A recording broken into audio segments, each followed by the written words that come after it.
방호복 입는 게 처음에는 굉장히 어려웠고 그거를 입고 일을 하면서 굉장히 좀 많이 덥고 답답하고 조금만 움직여도 막 숨이 차고 이런 것 때문에 조금 힘든 점들이 있었고요. 일단 업무가 굉장히 고되죠. 왜냐하면 저희가 항상 감염의 위험이 있기 때문에 저희를 보호하는 방호복을 입어야 되니까 이제 진료하는 의사나 그리고 또 이제 간호하는 이제 간호사 선생님들이나 어쨌든 그런 거에 대한 항상 걱정을 가지고 있고 굉장히 노동 강도가 높은 거라서 많이 피곤하기도 하고요. 그 중증 환자들을 계속 중증 격리병동에서 보고 했을 때는 밤낮이 바뀌게 환자를 보고 하기 때문에 아예 기본적인 일상생활이 불가능했고, 만약에 저희가 이제 사회적으로 거리두기를 안 하고 쇼핑을 가거나 이렇게 했을 때 감염의 환자가 혹시 저희들로 인해서 생길까 해서 그러한 생활 속의 제한이 좀 있고, 대중교통 이용하는 것도 제한을 좀 하고 있고 스스로. 제가 항상 감염의 위험이 있다는 생각을 가지고 있으니까 주변 사람들을 만나는 데에서 굉장히 좀 조심스러워지고 만나는 것들이 조금 걱정이 되어서 그런 만남도 사실 지금은 거의 많이 줄이고 있는 상태입니다.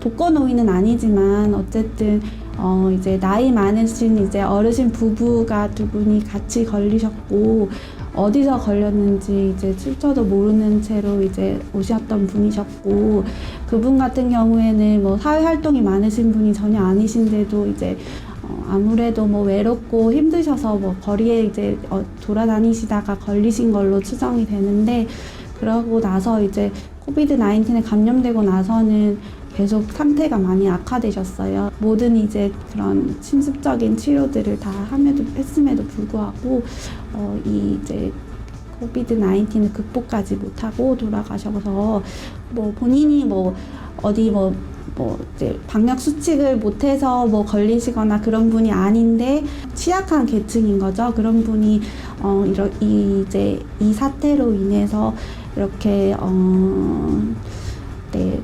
그렇게 되신 것이 조금 많이 마음이 아팠습니다. 마음이 많이 아팠죠. 그때 하여튼 그런 환자가 처음에 왔을 때보다는 상태가 많이 좋아지고 계시던 상황이었는데, 아무래도 이제 기저질환으로 폐암이 있었던 환자분이시고 하다 보니까 그런 것들을 조금 이겨내시기가 조금 힘드셨던 것 같고, 저희 병동도 그렇고 간호사 선생님들도 의사들도 많이 좀 심정적으로 많이 안타깝고 많이 힘들었었던 기억이 납니다. 사실 이 질환이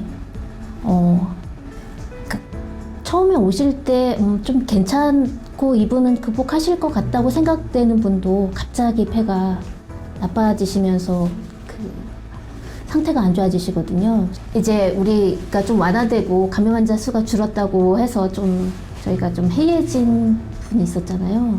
그래서 그런 것들로 인해서 이런 감염을 막지 못한 건 아닌가 하는 그러한 좀 안타까움이 있었습니다.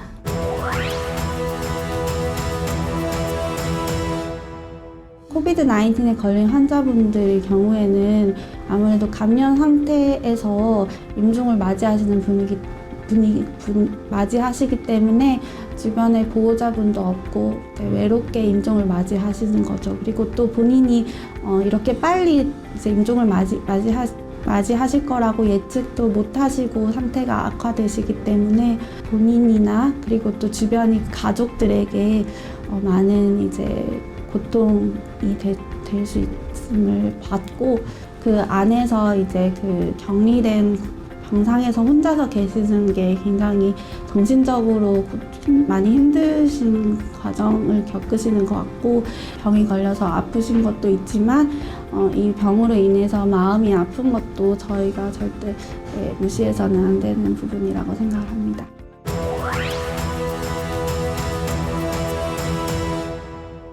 그런 재난 문자가 와도 그냥 대수롭지 않게 넘기고, 또 이런 것들이 이제 그냥 무감각해지는 거죠. 더뎌지는 건데, 그런 부분이 저는 좀 안타깝게 생각을 하고요. 젊은 분들은 그 증상이 없거나, 그리고 증상이 있더라도 그다음에 상기도 감염 좀 있다가 거의 80% 이상에서는 자연적으로 치유가 되고 증상이 완화되고 일상생활에 복귀를 하는데, 증상이 거의 없다 보니 그 주의를 하지 않고 그 거리 유지나 뭐 이런 것들을 안일하게 대처한다 보면 다른 사람들에게는 큰 피해가 있을 수 있고 심지어는 다른 사람을 사망에 이르게 할 수 있다는 거. 뭐 나 하나쯤이야라고 생각을 하실 수도 있겠지만 이제 그런 뭐 본인이 걸렸을 때 이제 주변에 나의 어머니, 아버지, 뭐 할머니, 할아버지에게 전파될 수 있다는 것을 꼭 인지하고 그런 분들에게는 예후가 매우 나쁠 수 있는 바이러스라는 것을 꼭 인지해서 사회적 거리두기에 많이 참여해 주셨으면 좋겠습니다. 젊으신 분들이 뭐 실제적으로 본인이 건강하다고 그냥 가벼운 감기라고 이렇게 생각하시면 안 되고 이제 그 병에 걸리면 어쨌든 본인뿐만 아니라 주변 사람들한테 많은 이제 걱정과 심려를 끼쳐드릴 수 있다는 거를 생각하고 네, 조금 더 조심했으면 좋겠습니다.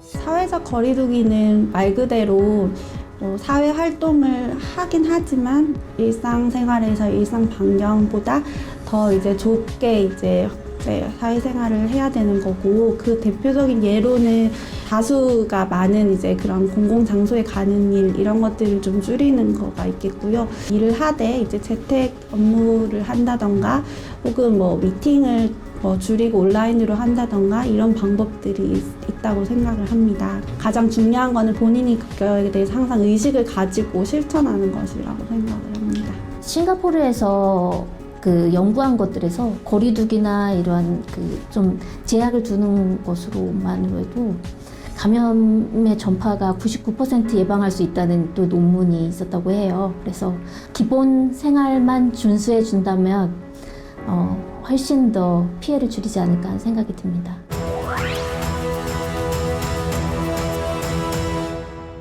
완치자분들 같은 경우에는 저희가 치료로 혈장 치료를 많이 하는데 요즘에 그런 혈장을 잘 기증을 해주시는 분들도 많지만 조금 이렇게 어렵다고 생각을 하시는 분들이 많은데 그냥 너무 힘든 거는 아니고 헌혈 같은 비슷한 거라고 생각을 하고 완치자분들은 혈장 치료, 혈장 기증해 주시는 거에도 많이 좀 참여해 주셨으면 좋겠습니다. 환자를 보다 보면은 지치고 많이 힘드실 수가 있는데 누군가는 어쨌든 환자들을 돌보고 치료를 해야 되잖아요. 항상 기운을 내시고 사명감을 가지고 일하셨으면 좋겠고 저도 이번에 이제 근무하면서 많이 아팠었던데 그때 주변 사람들한테 이제 그런 것들을 좀 말하고 같이 힘든 걸 나누고 이러는 것들이 도움이 될 수 있을 것 같습니다. 네.